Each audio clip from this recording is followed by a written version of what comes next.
स्वागत है आपका अपने YouTube channel Bhupendra sir classes में। क्लास 10th की मैथ का चैप्टर नंबर है 4 द्विघात समीकरण। ठीक है, क्वाड्रेटिक इक्वेशन, उसको हम लोग आज स्टार्ट करेंगे। द्विघात समीकरण का जो मानक रूप होता है, द्विघात समीकरण का मानक रूप, द्विघात समीकरण। ठीक है, द्विघात समीकरण का मतलब ये है कि जिसकी घात 2 होनी चाहिए। ऐसा समीकरण जिसकी घात कितनी होनी चाहिए? जिसकी घात होनी चाहिए 2।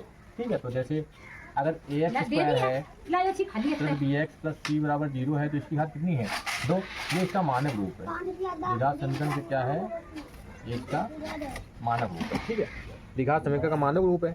उस जो पहले अभ्यास है इसकी, पहले अभ्यास को हमें पता करने के लिए आपको पहले इसके अलजेब्रिक ज्यामिति जो होते हैं, फार्मूले होते हैं, वो आपको पता होने। जैसे क्या है, a प्लस बी का होल स्क्वायर है, वो पता होना चाहिए। जैसे यहाँ पे अगर हम लिखते हैं जैसे a प्लस बी का होल स्क्वायर, ये क्या होता है? a square plus B square plus 2ab, ये होता है। दूसरा अगर हम लिख दें तो a माइनस बी का होल स्क्वायर भी लिख देते हैं, a square plus B square minus का 2ab। और तीसरा a square minus B square, a plus B, a minus B.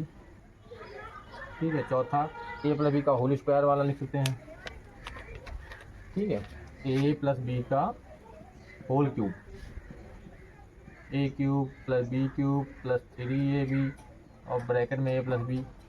और पांचवा है a माइनस बी का होल क्यूब, तो a cube minus B cube minus 3ab और ब्रैकेट में a माइनस, ये हो जाएंगे।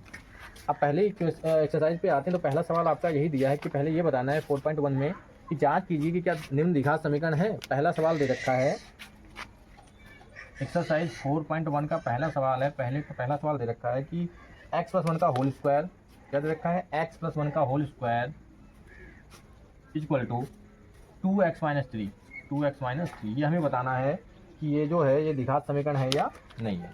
ठीक है, पहले तो आपको ये फार्मूले आपको याद होने चाहिए सारे। ठीक है, a cube minus B cube ये भी होता है, a cube plus B cube भी होता है। तो इसका हम क्या करेंगे, x प्लस 1 का होल स्क्वायर का फार्मूला खोलेंगे a प्लस बी वाले से। तो इसका फार्मूला खोल लेते हैं। a प्लस बी का होल स्क्वायर मतलब ये क्या हो जाएगा? X square plus 1 plus 2x, ये सूत्र लगा दिया। इसकी गुणा कर लेते हैं, 2x माइनस का 3 गुना 6, इसकी गुणा करेंगे 6 हो जाएगा। तो ये वाला 2x एक तरफ करेंगे, कैंसिल हो जाए तो क्या हो जाएगा? एक्स स्क्वायर प्लस का 1, ये इधर जाएगा प्लस का 6, पहले 6 होगा ना, बाद में 7 होगा, बराबर 0। X square plus 7 is equal to 0। अब आपको देखना यह है कि ये जो समीकरण हमने सॉल्व किया उसमें घात कितनी आ रही है? घात कितनी आ रही है? 2 आ रही है। इसका मतलब ये क्या है? ये है द्विघात समीकरण है।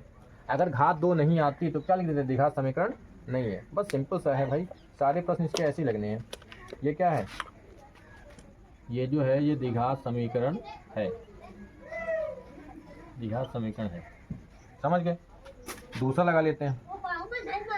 ठीक है, दूसरा सवाल है ये वाला, x square minus 2x minus का 2 3 माइनस एक्स, ये तो लिखा है। ठीक है, इसको सॉल्व करते हैं। इसमें क्या लिखा है? इसमें तो डायरेक्ट गुना ही करनी है। X square minus 2x minus minus की गुणा करेंगे, माइनस का 6 माइनस माइनस प्लस का 2x। तो एक्स स्क्वायर ये इधर आएगा तो माइनस का 2x, ये भी प्लस का 6 माइनस का 2x बराबर 0। तो ये हो जाएगा एक्स स्क्वायर माइनस माइनस का 4x प्लस का 6 बराबर 0। तो ये भी क्या है? इसमें घात कितनी आ रही है? इसमें भी घात 2 आ रही है। इसका मतलब ये भी क्या है? ये भी द्विघात समीकरण है।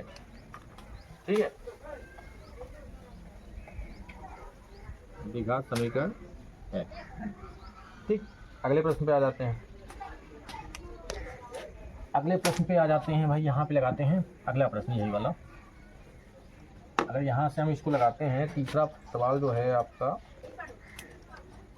x minus 2